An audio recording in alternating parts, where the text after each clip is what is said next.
What did I just witness? Is it the worst Malayalam film I've seen? Or does the last 20 minutes actually save it? Whatever it may be, there's definitely a lot to talk about. So let's do that. Hello guys, I'm Nona Prince and today we're talking about the latest Mammootty starrer Malayalam film, Bazooka. Now this was quite a talked about film, being a very different kind of film, calling it a game thriller. And from the trailers or the footage released, it looked very slick, very stylish. Now watching all that, I did have my own reservations about the film. And as I was a day late to watch the film, I heard the last 20 minutes changes everything and all of that. It also talks about some behind the scene things that happened with the editor. So I was very intrigued going into the film. And what I witnessed, I can definitely say I was bamboozled. To sum it up in the single line, the idea and the concept of the film is very interesting, but it's the execution that fails miserably. And the whole talk about the last 20 minutes, it's actually a convincing game. If that last bit convinces you that the whole film works, then great for you. But for me, it didn't cut it. And even if you rethink, the last 20 minutes give you context, which kind of explains the whole film. I don't think it was a lack of information, but the lack of execution that was a problem. Now to talk more about the film, I need to delve into the spoilers. So if you have seen the film, then only continue watching. Now, I don't usually, troll movies, make fun of them if they are not really good, because I know behind every film they have put effort. Sometimes it works out, sometimes it doesn't. So, I don't want to ridicule the makers. Maybe they'll come back again and do better job. There's always room for improvement. But there are some things that I saw in this film which I need to talk about, and they may appear as I'm taking a dig at it, but there's no ill intention behind it. And usually when I don't like a film, I avoid taking the names of people behind it. Maybe the actor, because he's headlining the film. But apart from that, I don't want to take names and pinpoint and attack those individuals. My only objective here is to talk about the film that I saw and critiquing only the film, not any individual and targeting them. So let's get into it, assuming you have seen the film. Now this is a film that perfectly fits the description of all style, no substance, but this film actually had substance which just didn't come out really well. And they also kind of overdid it. This film being a game thriller, definitely there's a passion and love for video games, but the way they include that in the narrative may be a bit superficial. Now the idea of serial thieves with the mojo of video games is very unique, very different. And over that, they're not actually stealing something valuable. They're just making a point. They're just trolling the police. And the police in this film needed that trolling because, oh my god, they were literally a joke. Like there's a literally dialogue in the film where the inspector says the collective IQ of the police force is lower than the thieves. And I actually feel like GVM got trolled in the film. So like there's this scene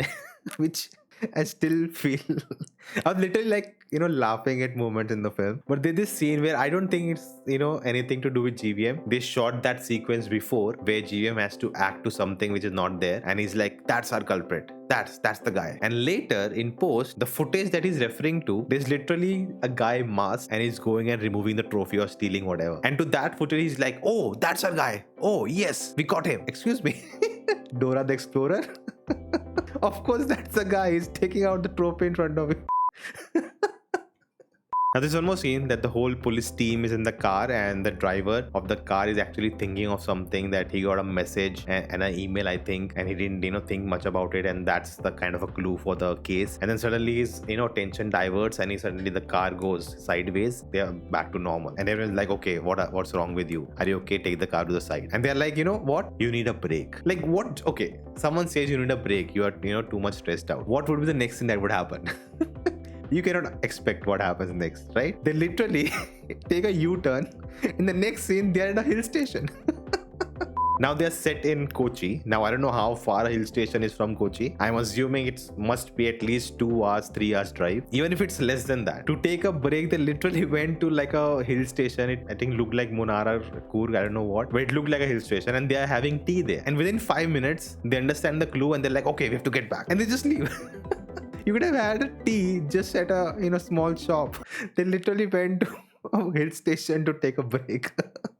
Now there's some really awful acting by the side characters and especially the foreign actors. Like there's a football match going and there are 2 people commentating. Oh my god, awful. I couldn't bear them. You know how they say most foreign actors in Indian film, they just on the street tourists and they just get them to act. That's what it felt like. Now the film is slickly shot, a lot of slow motion. Randomly there'll be English songs playing and some very random transition. Now in the film they go to a psychologist to understand what this thief is. Why is he doing what he's doing? And the doctor is like, he's a monomaniac. Oh my god. What? Are you kidding me? It's not possible. He's a monomaniac? Oh my god. That's how the film and the characters in the film treat this word. And as an audience, I have no idea what that even means and why should I even care. The way the emphasis is given to this word. Again, I was laughing. See, the problem with the screenplay structure is that they're trying to hide everything to give you a big shocking reveal at the end. That when you come to the end, everything we saw would make sense. But it really doesn't work like that. Like you start the film that a painting has to come illegally to the country and then that painting is caught. No idea what's in that painting. I thought it's like diamonds or something, but they don't reveal at that moment. Then they cut to few weeks later. There's a Halloween party where people are drinking and everything, and our police guy GVM is taking his kid to that party. Okay, let's not get too much into that. But there the kid is given something by a stranger who looks like a nun from, I think, the Nun movie. And then they throw that in the dustbin and it says Bazooka. And then again we cut to many months later. And then we are on this road trip in this bus with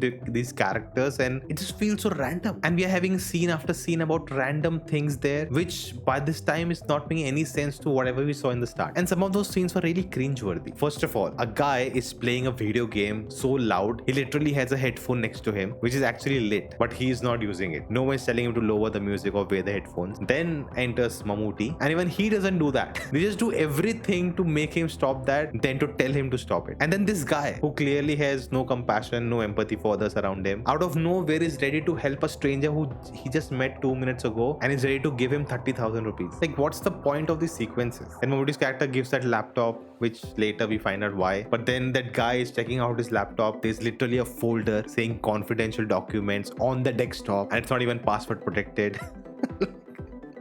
Then also the bike scene. Like, randomly in the daytime, there are bikers on the highway doing stunts, and the logistics of that scene is not making any sense. So the bikers literally are in front of a car and they do a wheelie, and that car hits the side road and there's an accident. But the bikers don't even turn around. They don't even know that something like that happened, and they just keep going. And one of the guys' phone has, fallen down there. The bus stops there. The traffic is coming, but those bikers are just, rolling like just a little bit ahead, moving around. They have no idea what has happened behind. Then the bus stops. They take out the mother, the kid, and they send it over in 2 separate vehicles, by the way. And who are these people going with the kid and the lady to the hospital? No idea. Now, because the action sequence has to happen here, the traffic behind the bus is far away being stopped. Again, I understand logistical reasons. You have to get a road and stop the traffic to shoot this sequence, but logic is not making sense. And now the bike guys realized, oh, my phone is not there, so let me go back. And they still haven't realized there's an accident that they caused. Like, they didn't run away, but they care about there's will police there to be careful. And then we get a whole action sequence where Mammootty takes down one of the riders, and that those bikers heard and then they come rushing,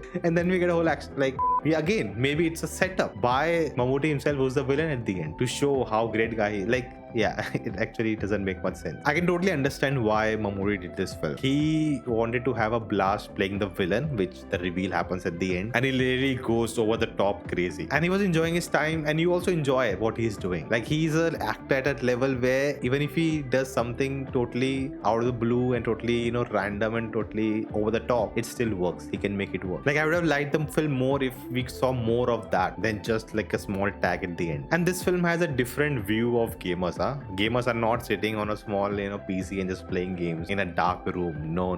They are multi-billionaires. They have big property. They have people walking under them. They're literally like a underworld dawn, and they can pull off anything. They can come to Kerala and cause all these robberies and never get caught. They're literally more useful than the cops. And how do they do it? Because they are gamers. It's very clear watching the film that the idea, the concept, which may have been working on the paper, didn't really execute on the screen. Oh, I didn't even talk about that interval middle finger scene. I can say that this film comes under that area where it's actually so bad that it's good. It's fun watching. I would still give it to the film that they tried something different. It was a first attempt at a game thriller, and maybe from here we just keep improving. I remember the Tamil film with Tapsi Pannu, Game Over, which uses the concept of a game thriller really well. The thing is, the problem is not the scale, the style, the slow motion, trying to be slick, the depiction of this world. It's the basic writing, how the scenes work, the execution of them. That's the core of it. All these other things are just the packaging, just the flavors you want to put. Now, do you agree? Do you disagree? Let me know your thoughts in the comments below. And you can check out my review for the films of the week. There are almost 10 films that released. Which one was your favorite? Let me know, and I will see you next time.